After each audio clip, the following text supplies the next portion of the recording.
tout à fait important de pouvoir écouter Annick Ras-Rothschild. Et je crois que c'est quelque chose sur lequel on va revenir quand on va parler effectivement du diagnostic préconceptionnel. Alors, je pense que s'il y a quelques questions peut-être sur ce qu'a dit Annick, on peut les prendre maintenant. Mais je crois qu'il va falloir... donc, je ne sais pas s'il y a des questions. Juste une chose aussi pour complexifier encore effectivement le problème, et je pense que le problème de la maladie de Gaucher est un problème exemplaire dans sa complexité, et qu'il serait, je dirais, très bon de prendre, bien que ce soit une maladie rare et donc relativement peu connue de la majorité des médecins, notamment en France, comme un exemple de réflexion. Parce que effectivement, il y a la mutation la plus fréquente, qui est ce qu'on appelle un faux sens, et dont tu me corrigeras, mais on ne peut pas prédire a priori si une personne qui est homozygote va développer une maladie sévère ou ne va rien développer de vraiment embêtant avant l'âge de 40 ou 50 ans. Donc c'est vraiment une question à laquelle il est difficile de répondre. Dans des études, en tout cas, que j'avais vues aux États-Unis dans le dépistage de la maladie de Gaucher, donc entre autres, je crois que sur 16 diagnostics prénataux d'enfants qui étaient homozygotes pour cette mutation, 14 couples avaient décidé de garder effectivement l'enfant. Mais ceci implique évidemment une discussion avec un conseiller génétique qui est très très ciblé sur quelqu'un qui sait vraiment qu'est-ce que cette mutation-là veut dire. Donc vous voyez que ce n'est pas simplement...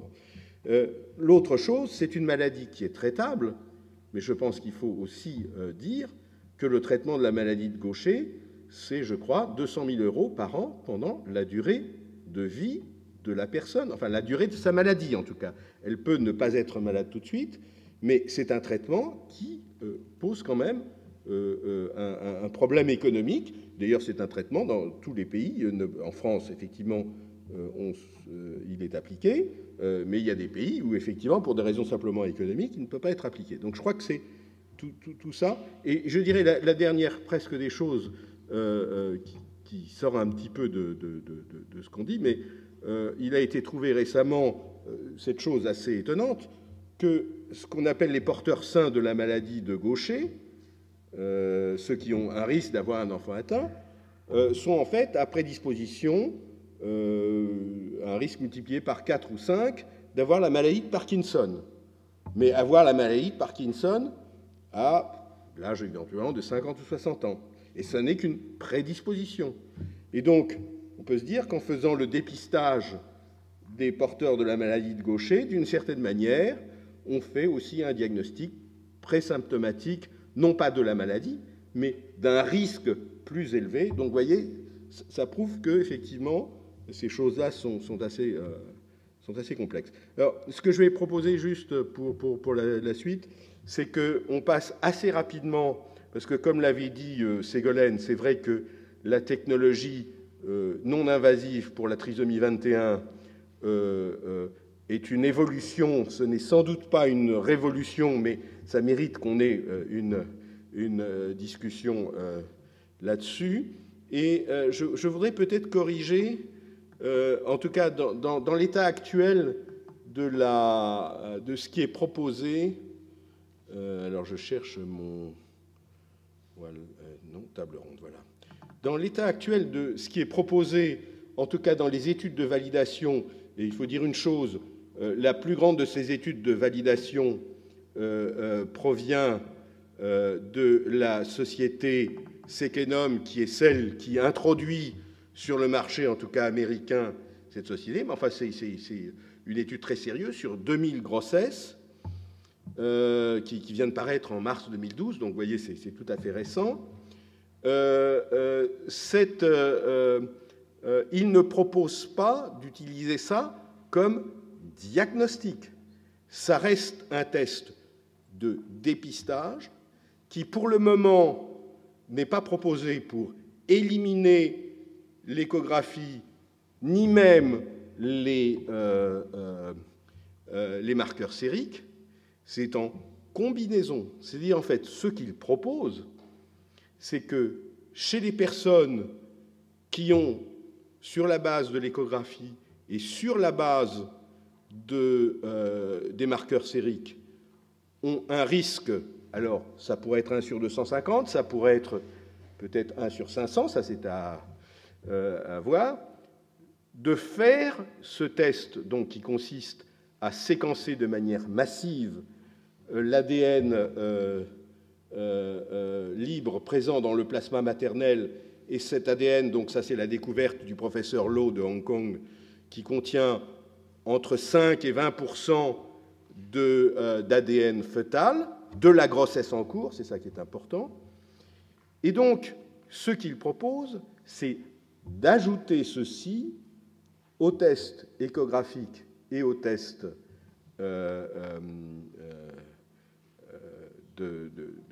des marqueurs sériques,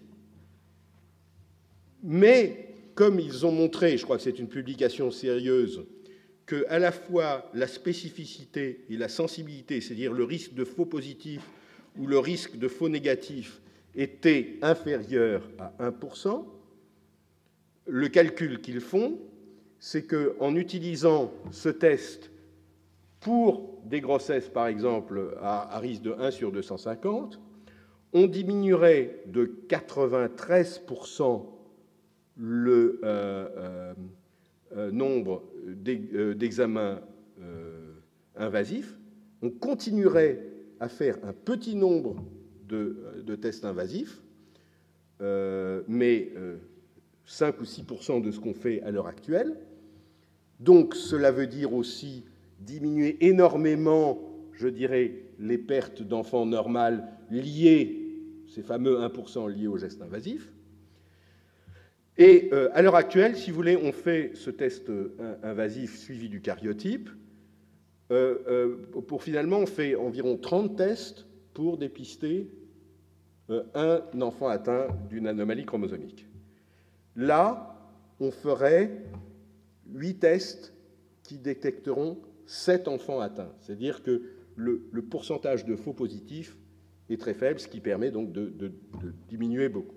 Donc, première des choses, ce n'est pas un test totalement diagnostique. Et d'ailleurs, ce qu'il montre, c'est que ce taux de faux positifs de 1%, qui paraît effectivement très faible, si on le faisait dans la population générale, où le risque a priori d'avoir un enfant atteint est très faible, on aurait effectivement un nombre de tests faux positifs important. Donc de toute façon, il faudrait le contrôle, mais bien diminué, du test invasif. Donc je crois que c'est une première chose. Je crois que ce qu'il faut en dire aussi, et après on va avoir le débat, c'est qu'en tout cas, il y a déjà une guerre de brevets qui se passe aux États-Unis, puisqu'il y a un brevet, donc je vous ai dit, c'est une idée des données au début qui proviennent de Hong Kong, donc du professeur Lo, qui a fait un brevet, évidemment. Ce brevet a été racheté par Sequenom, et Sequenom dit qu'elle va poursuivre toute autre compagnie qui va essayer de faire ça, à moins d'acheter effectivement le droit de licence du brevet. Donc il y a un premier aspect. Ce test, d'ailleurs, pas seulement pour la trisomie 21, mais aussi pour les trisomies 18 et 13. Et je dirais, parmi les questions qu'on va pouvoir se poser, et dans un débat dont je pense qu'il faut qu'il soit court pour qu'on puisse vraiment garder du temps pour le diagnostic préconceptionnel, c'est d'abord, est-ce que ce diagnostic non invasif pose-t-il un problème éthique nouveau par rapport aux pratiques actuelles, ou est-ce que c'est simplement une évolution? Et là, je pense qu'on peut se dire que tant que ça se rajoute au panel, c'est une évolution. Mais peut-être qu'il y a la question, c'est à partir de quel seuil de grossesse à risque? Pour le moment, en France, on utilise le seuil de 1 sur 250. On pourrait utiliser un seuil de risque de 1 sur 500, peut-être, donc ça c'est une chose. Quelles sont les conséquences économiques? Jean-Pierre Bonnefond en a parlé. Et là, il y a peut-être quelqu'un dans la salle qui a des idées, simplement pour dire que ce test est proposé par la société Sequenom aux États-Unis pour 1 900 $, mais quand il y a un accord avec les assurances, c'est 230 $ qui revient à la famille. Et d'autre part, dans des documents qui sont des documents de la société Sequenom, mais pour les investisseurs, donc c'est toujours intéressant, on trouve sur Internet beaucoup de choses, donc on trouve notamment les documents pour les investisseurs, ils estiment que le coût du test, une fois que ça aura bien démarré, c'est environ 500 à 600 $ par test. Donc ça permet de voir, en période de production, nous sommes à un test de 500 à 600 $. Donc, quelles conséquences économiques? Quelles conséquences sur l'organisation des laboratoires? C'est ce qu'a aussi la question qu'a posée Jean-Pierre Bonnefond. C'est une technologie qui est quand même très, on va dire, high-tech, qui demande des appareils et une bioinformatique très poussée, mais surtout, si on l'a fait sur des dizaines de milliers de grossesses, ce qui se fait en France. Alors en France, on fait des tests sur, je dirais, il y a à peu près 40 000 grossesses à risque de 1 sur 250. Donc si on reste à 1 sur 250, c'est, disons, 40 000 tests.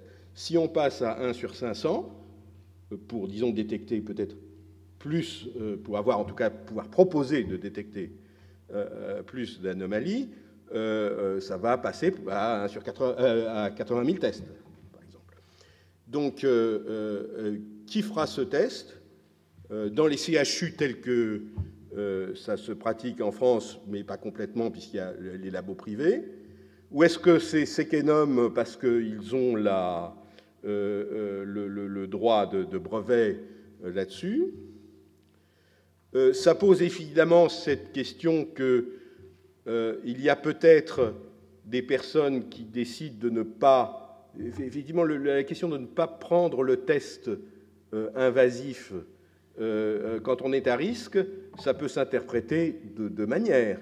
Soit c'est parce qu'on n'est pas favorable à une interruption de grossesse, et donc c'est une décision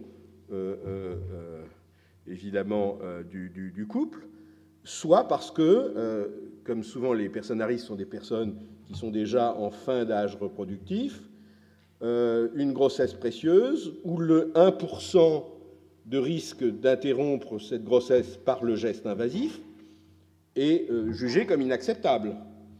À ce moment-là, on peut se dire que le test non invasif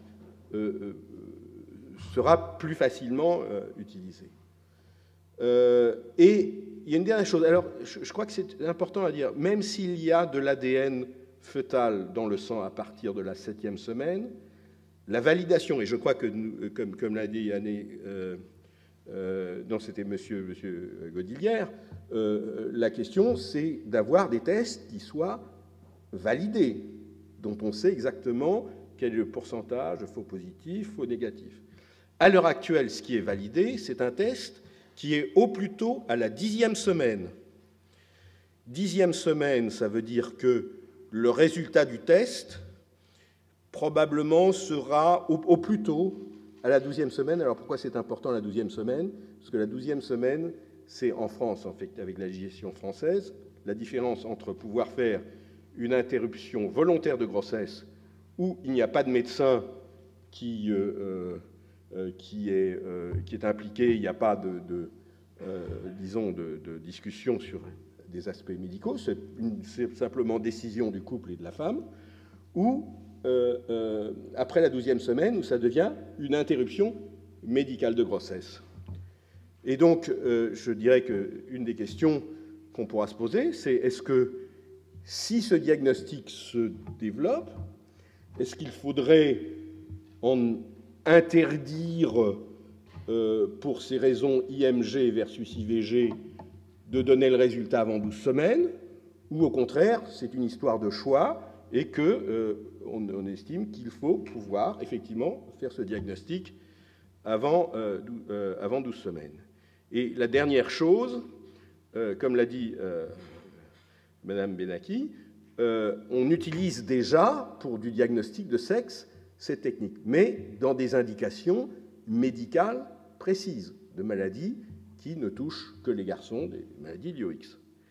La question, c'est si une compagnie décide d'utiliser ça pour faire un diagnostic de sexe à la 8e ou 9e semaine, donc permettant une interruption volontaire de grossesse, est-ce que cela est acceptable ou non, doit être interdit par la loi, sachant que, évidemment, et c'est dans le texte du Comité national d'éthique qui a été donné dans le document que vous avez pu prendre, les tests génétiques peuvent être aussi faits ailleurs qu'en France, peuvent être commandés sur Internet. Alors, il faut quand même envoyer un prélèvement ailleurs qu'en France. Donc, c'est certain que ce qui est interdit en France, pour ceux qui veulent absolument faire du tourisme prédictif, ils pourront aller le faire ailleurs.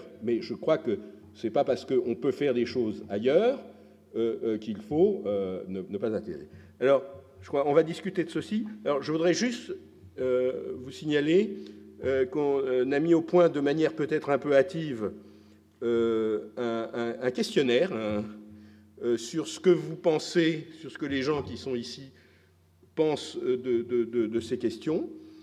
C'est donc quelque chose qui prend 10 minutes sur Internet à remplir, de manière anonyme, mais c'est pour avoir, de manière, je dirais, non scientifique, puisque ce n'est pas une enquête tout à fait rigoureuse, mais pour avoir une idée de ce que les gens qui ont assisté, donc c'est sur génétique.blogspot.fr, savoir qu'est-ce que les gens qui ont assisté à cette table ronde pensent. Donc, je pense qu'on peut passer ou juste, oui, mais... Juste plusieurs petites précisions. D'abord, l'interruption médicale de grossesse, on parle il faut faire attention si on parle de semaine de grossesse ou semaine d'aménorrhée. Donc les tests sont accessibles à partir de 10 semaines d'aménorrhée et l'interruption médicale de grossesse c'est jusqu'à 14 semaines d'aménorrhée. Donc ça laisse encore un temps beaucoup plus long. Juste volontaire de grossesse, pardon. Pour parler du sexe fœtal, c'est un faux problème.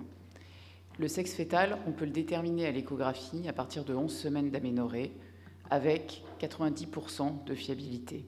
96% de fiabilité à 12 semaines, 100% à 13 semaines d'aménorrhée. Les patientes qui veulent avoir recours à l'ADN fœtal pour déterminer le sexe fœtal ne peuvent pas le faire en convenance, elles peuvent faire des échographies. Et il n'y a pas d'interdiction en France comme en Inde à l'échographiste de donner le sexe du fœtus à l'échographie.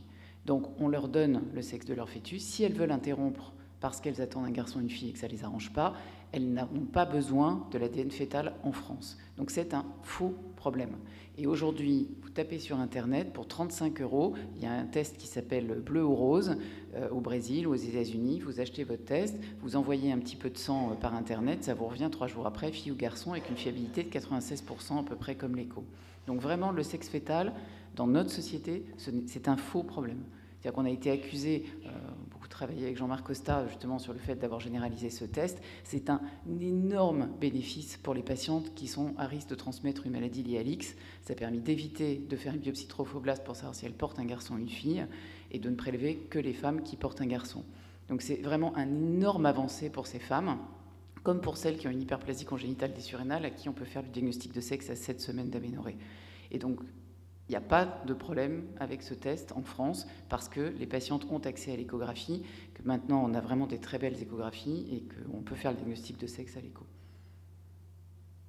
Mais est-ce que vous pensez que ça peut poser un problème de finalement d'avoir ce choix de l'interruption volontaire en fonction du sexe alors, s'il est rarissime, effectivement, on va se dire... Je pense que c'est extrêmement rare, dans notre pays. C'est ça, dans notre pays. Bon, en Inde ou en Chine, c'est un vrai problème de santé publique. Mais pour nous, ça concerne extrêmement peu de patientes.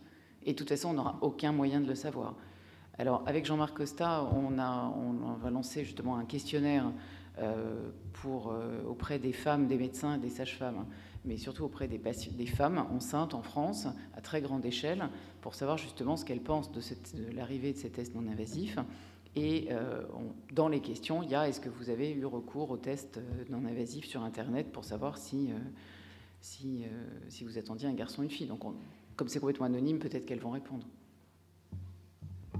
Y a-t-il d'autres commentaires, peut-être Michel Weckmans, non, sur la manière d'introduire ou pas ces tests en France Une dame là-bas, là. Oui. Alors, oui, si vous êtes loin, on va... Par rapport à l'exposé de ce qui se passe en Israël, est-ce que vous pouvez nous préciser ce qui s'est passé chronologiquement? Est-ce qu'il y a eu l'idée d'élaboration d'un comité d'éthique, soit au niveau national, soit apparemment par religion ou par idéologie? Je ne comprends pas très bien la différence dans la Constitution. Je suppose qu'il y a une certaine égalité dans les genres. Est-ce qu'il y a un comité national d'éthique ou c'est par région? Oui, comment se sont passées les choses au début? Il y a un comité national d'éthique. Il y a l'égalité entre les gens. Il n'y a pas de différence. Enfin. La différence, c'est le mariage forcé ou arrangé, alors? D'abord, il n'y a jamais de mariage forcé. Ça n'existe pas. Dans la petite population dont j'ai parlé, qui représente une toute petite portion des Juifs, donc ça fait vraiment une super petite portion, les mariages sont arrangés, c'est basé sur des choses qui sont philosophiques et morales, qui ne sont pas très très bien connues en France, mais il n'y a jamais de mariage forcé, ça n'existe pas. Okay. J'ai répondu à votre question.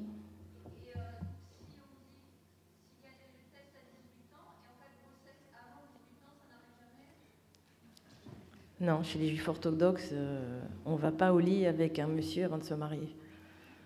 Ça n'existe pas. Ou alors si ça existe, on ne sait pas. Non, moi je voulais dire que l'expérience qui a été relatée d'Israël est en fait la continuation, encore une fois, parce qu'il n'y a jamais rien de nouveau sous le soleil, d'expériences de dépistage systématique dans des communautés bien identifiées où le risque, par exemple, de maladie de Tay-Sachs était très élevé. Moi, quand je travaillais à Montréal avec Michel Weckmans dans les années 80, c'était proposé à la communauté juive ashkénaze canadienne, de même qu'à New York, etc.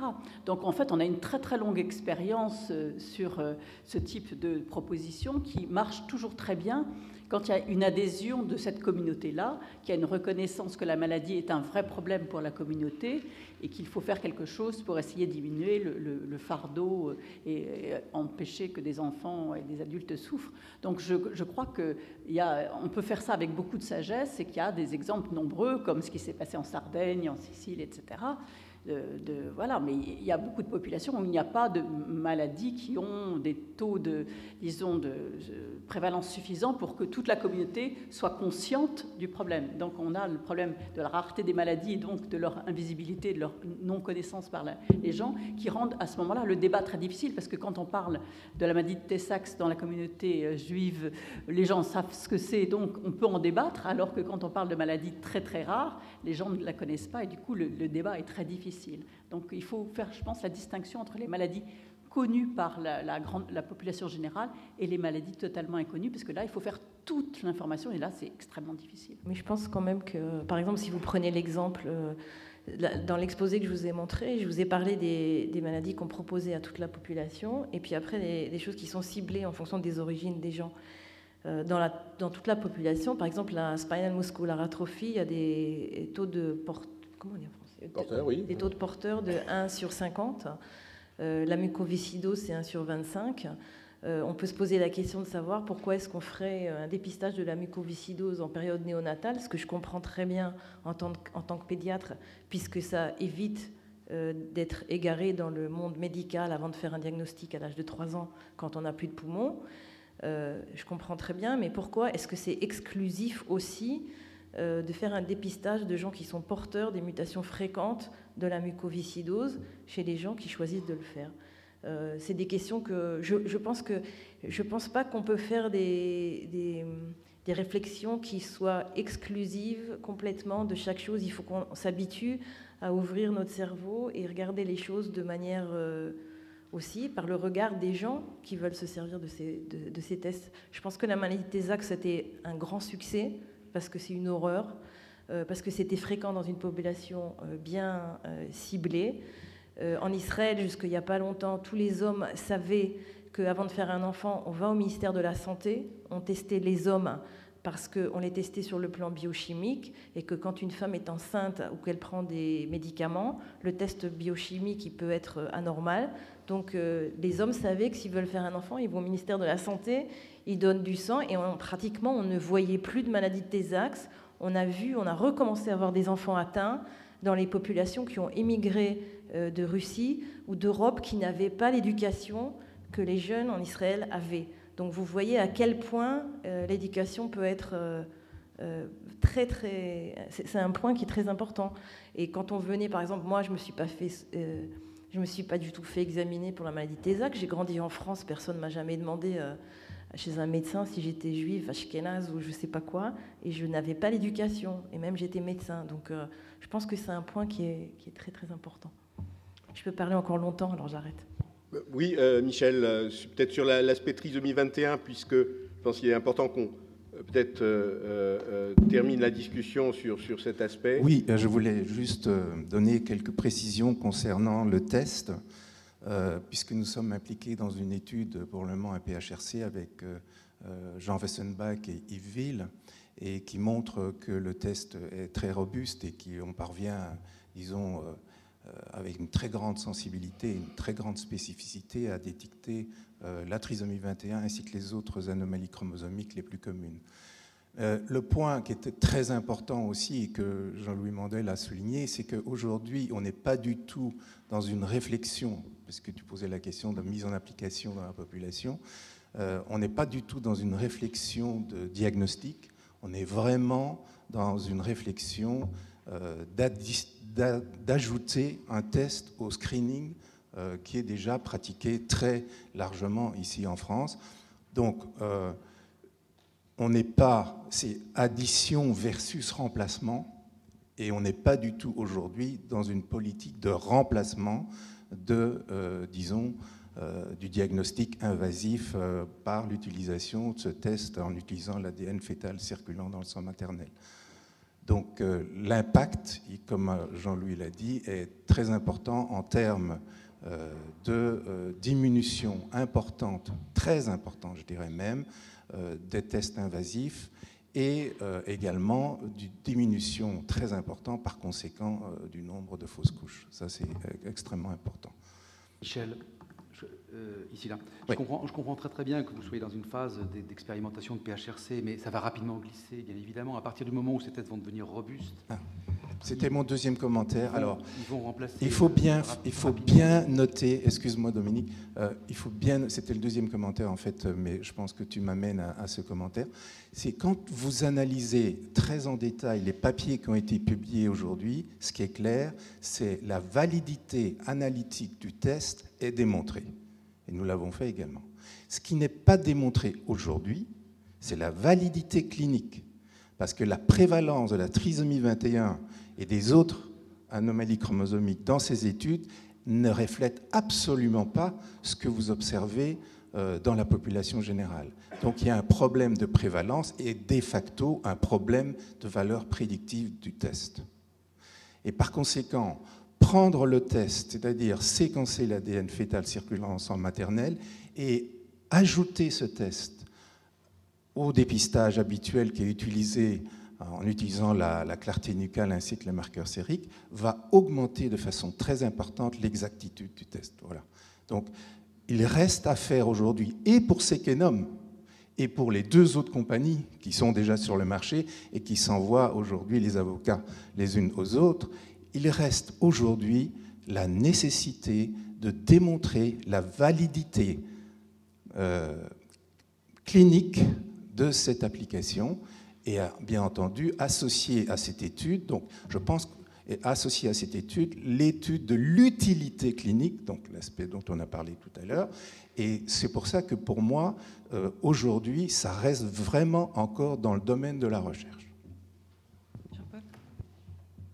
Oui, je voulais juste faire une petite remarque sur les questions que soulevait Jean-Louis Mandel autour des enjeux de propriété intellectuelle et de construction de marché spécifique des tests, en écho à ce que vous disiez, parce qu'il ne s'agit pas simplement d'enjeux légaux spécifiques, techniques, ça a des liens importants avec la manière dont on conçoit l'extension ou la non-extension de ces tests au-delà du cas de la trisomie 21 et des trisomies.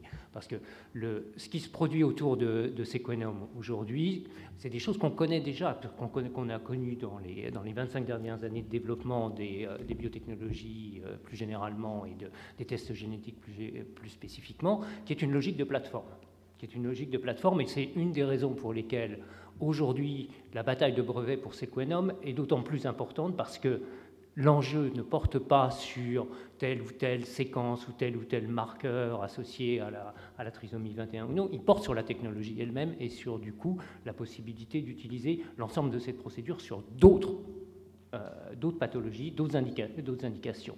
Et la logique de plateforme correspond ici à l'idée de mettre en place un dispositif qui est un dispositif de test qui pourra être offert de manière beaucoup plus générale. Ce d'autant plus que ce que vous indiquez sur les coûts, spécifiquement dans le cas des tests pour trisomie 21 et 18 et 13, on va se retrouver effectivement dans des niveaux qui sont relativement faibles, et là où le contrôle de la technologie et le monopole de la plateforme peut avoir des effets importants, c'est sur la palette d'ensemble. C'est-à-dire qu'au moment où l'enjeu, ce sera le séquençage du génome dans son ensemble.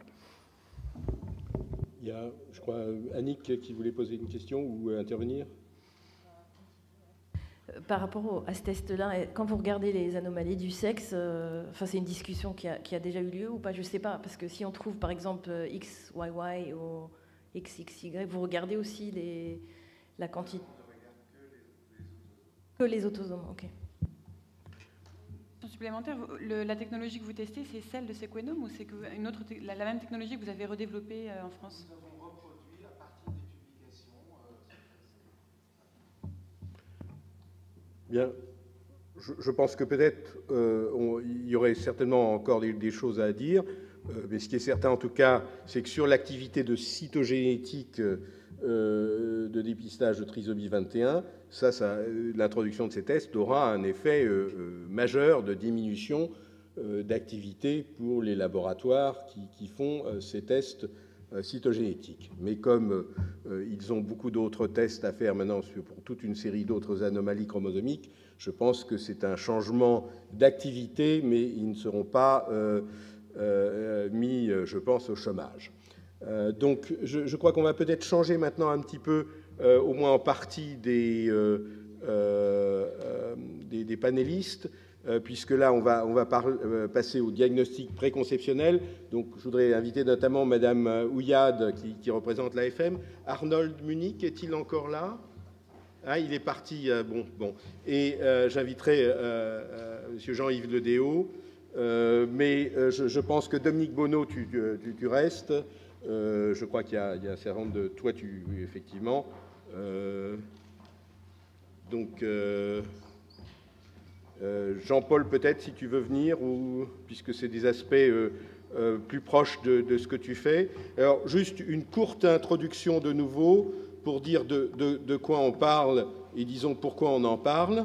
Je crois qu'une différence très importante entre ce qui a été fait en Israël et ce qui, je dirais, est théoriquement possible, c'est que dans les expériences, que ce soit en Israël ou à Chypre, en Sardaigne, etc., on se basait principalement sur des maladies spécifiques qui étaient particulièrement importantes dans une population donnée.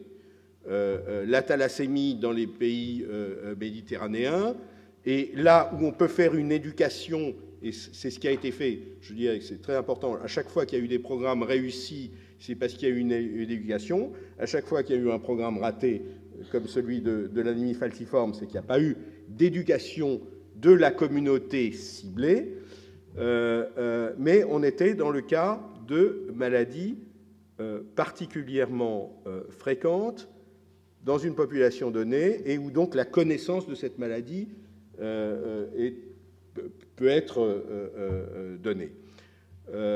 Et effectivement, quand Annick parlait de ce qui se fait dans des villages, c'est aussi lié au fait que dans certains villages, de certaines populations, il y a beaucoup de consanguinité, avec des effets fondateurs dans le village, et donc vous avez des choses où vous avez une maladie donnée qui va être importante dans un village druze et pas dans le village, je dirais, d'arabes chrétiens d'à côté, etc.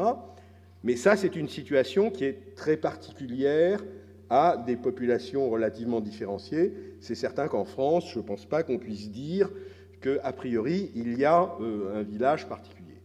Et autrement, aussi en France, c'est vrai qu'il y a quelques maladies qui sont plus fréquentes que d'autres. La mucoviscidose, la myotrophie spinale ont des fréquences de porteurs sains entre 1 sur 30 pour la mucoviscidose, 1 sur 50 ou 60 pour la myotrophie spinale. Mais tout le reste, ça va être des maladies rares ou très rares. Mais, alors, je vais chercher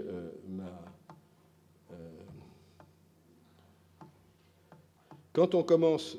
Donc voilà, donc, ici, c'est cet article qui a, je dirais pour moi, un peu démarré cette idée de faire cette table ronde.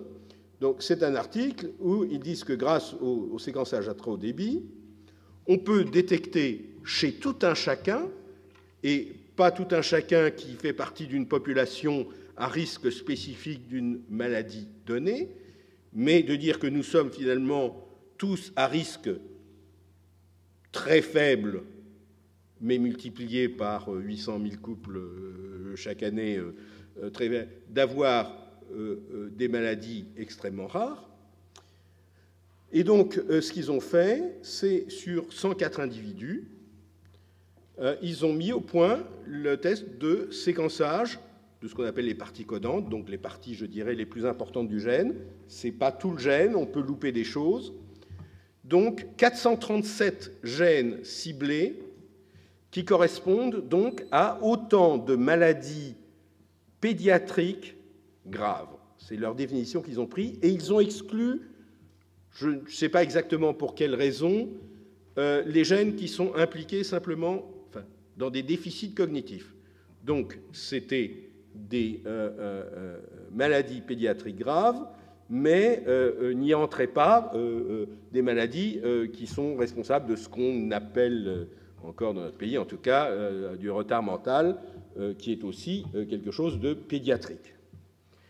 Et ce qu'ils ont montré, c'est que techniquement, ça marche bien, c'est-à-dire qu'il y a 100% de spécificité, ça veut dire que quand ils trouvent une mutation, techniquement, c'est bien une mutation, on va voir ensuite, et la sensibilité, 95%, c'est-à-dire qu'il y a des régions quand même de ces gènes qui sont un peu moins bien séquencées et on peut louper des choses, mais de toute façon, dans la mesure où on ne séquence pas tout le gène, on peut de toute façon louper des choses qui sont dans des régions du gène, telles que les introns qu'on ne séquence pas. Le problème, c'est que si on les séquençait, on ne saurait pas interpréter les séquences. Donc ça veut dire que de toute façon, et pour pas mal de temps, on ne sera jamais exhaustif, quelle que soit, je dirais, la maladie. Ce qu'il trouve aussi, et c'est que quelle que soit l'origine ethnique, et c'est là que c'est important, c'est qu'il y a une moyenne d'environ, pour ces 435 gènes, de 2,8 mutations par individu. C'est-à-dire que s'il y a des effets fondateurs qui font que telle maladie est plus fréquente chez les Juifs ashkénazes ou telle maladie est plus fréquente à Chypre, d'une manière générale, le poids de mutations responsables de maladies récessives est à peu près le même, quel qu'il soit. Il est réparti de manière éventuellement différente selon les maladies, mais le poids est le même. Et la dernière chose, c'est que disent, un des problèmes qu'ils ont trouvé, c'est déjà celui de l'interprétation. Parce que pour cette interprétation, on se réfère à des bases de données qui disent ça c'est une mutation, ça c'est pas une mutation. Et ce qu'ils ont trouvé, c'est qu'il y a beaucoup d'erreurs dans ces bases de données, parce que ces bases de données se sont accumulées au cours d'un développement progressif de ces technologies, sans qu'on sache, et il y a des erreurs qui ont été commises. Alors, je passerai. Les Anglais qui ont proposé, qui ont fait le Human Genetic Commission, un rapport très complet sur cette histoire du diagnostic préconceptionnel, donc dans la population générale pour des maladies graves, considèrent que le dépistage préconceptionnel ne pose, dans leur vue, aucun problème spécifique de éthique, légale ou sociale qui ferait de ce dépistage quelque chose d'inacceptable au niveau d'une population. Et ils disent, il y a même de très bonnes raisons pour faire un dépistage plus précoce que plus tardif. Plus tardif, c'est pendant qu'une grossesse est en cours. Comme cela faciliterait un choix plus large d'options pour les patients, c'est-à-dire pour les couples, et un accès amélioré à une information qui peut permettre la décision, de prendre la décision pour les couples. Donc, pour eux, la question, c'est de rendre ceci disponible comme un choix, et disponible largement. Mais il faut dire qu'il n'y a aucune discussion dans ce rapport du choix des maladies pour lesquelles le diagnostic préconceptionnel pourrait être proposé. Quelles limites? Par exemple, Annick a parlé de cette surdité génétique liée par exemple à la connexine, mais il y a beaucoup d'autres. On peut par exemple faire de la différence entre des surdités qui peuvent être appareillées, des surdités qui ne peuvent pas être appareillées. Peut-être on pourrait devenir beaucoup plus fin, mais ça pose un problème. Effectivement, est-ce que c'est un choix qu'on laisse ou est-ce que c'est un choix qu'on décide d'interdire? Donc ça, c'est une chose. Alors, dans dans ce que je vous avais passé comme document, il y a aussi ces fameux avis 107 du Comité national d'éthique qui s'était déjà interrogé en 2003 sur le dépistage, par exemple, des porteurs de la mucoviscidose dans la population et avait exprimé certaines réticences qu'il continue effectivement en 2009 à donner, et notamment en raison de l'incertitude quant à la gravité de l'expression de la maladie. Et ça, c'est le problème qu'on a évoqué pour Gaucher, c'est-à-dire qu'il y a des mutations, quand on les trouve, on est assez sûr que ça va être sévère et on peut assez bien prédire, disons, la sévérité. Il y en a d'autres pour lesquelles c'est beaucoup plus difficile. Et donc, si, je ne sais pas si Patrick est encore là, oui, tu es encore là, mais d'après ce que j'ai pu comprendre de cet avis, dans la mesure où effectivement il y a des cas où on n'est pas sûr de la sévérité, on est réticent. Mais ça veut dire qu'on a ôté aussi, d'une certaine manière, le choix pour des mutations où, elles, on serait sûr de la sévérité. Et il y a eu récemment un papier de Claude Ferrec, donc le groupe qui est à Brest, qui est très grand spécialiste de la mucoviscidose, avec des données d'épidémiologie sur la mucoviscidose, où on a vu que suite au dépistage dans les familles ayant eu un enfant atteint de mucoviscidose, c'est pas le dépistage, mais le diagnostic prénatal possible, le nombre de naissances d'enfants atteints de mucoviscidose à partir des années 90 a baissé de 40% en Bretagne par rapport à ce qu'il était, mais que c'est resté stable depuis. Ce que ça veut dire, c'est qu'effectivement, cette proposition de diagnostic prénatal a permis de proposer à une famille ayant déjà un enfant atteint de ne pas avoir un deuxième enfant atteint. Mais par contre, elle n'a pas du tout eu d'effet sur la naissance, quasiment pas, d'un premier enfant atteint. Donc la question que je pose, c'est est-ce qu'il est plus éthique de permettre le choix à une famille d'éviter un deuxième enfant atteint que d'éviter, si tel est leur choix, un premier enfant atteint d'une maladie grave. Donc je crois que je vais passer...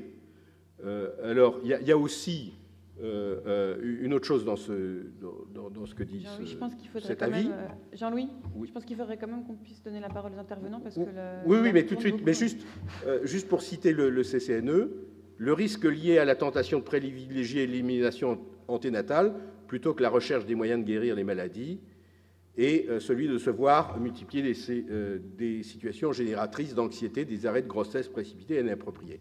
Et donc j'en viendrai aux questions, excusez-moi, mais voilà.